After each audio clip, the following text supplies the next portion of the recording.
This video, I don't feel like I should even have to make, but apparently I do. Don't purposely cause your kid to develop an eating disorder or a negative body image. I don't think that you realize that it's as dangerous as it is.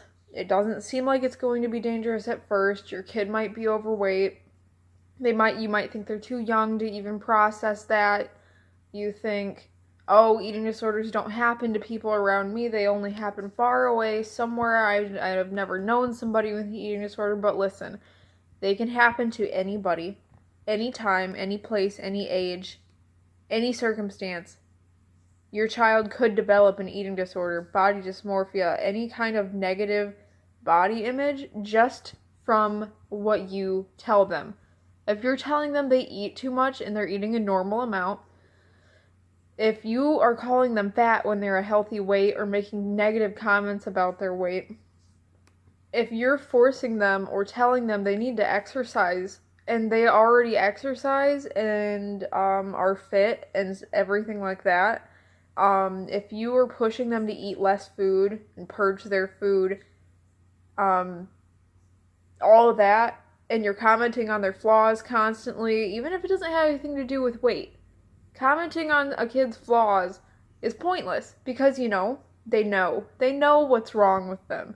They can see their flaws literally every single day in the mirror. They know. They have eyes. But hearing their insecurities be validated by somebody as important as a parent is completely detrimental to their mental health. You are going to wreck that child's brain. They trust in their parents naturally because that's what humans do.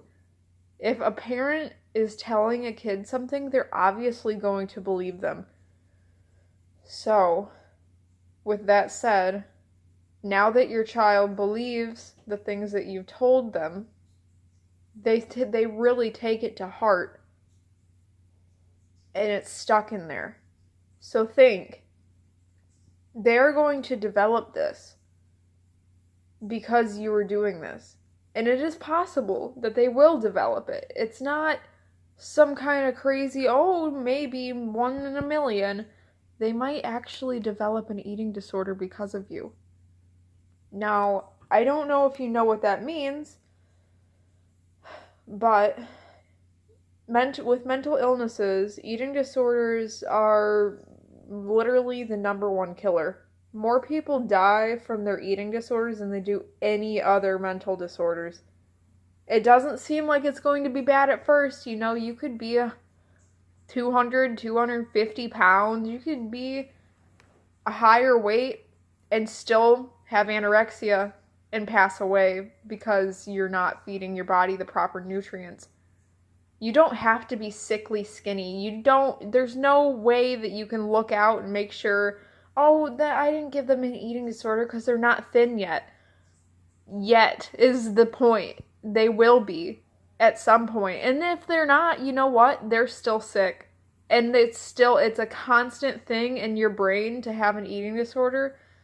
It never stops. There's a voice in your head and it's agonizing and makes you so anxious and you just hate yourself every single day. You're beating yourself up. You're never letting anybody love you because you just hate yourself so much.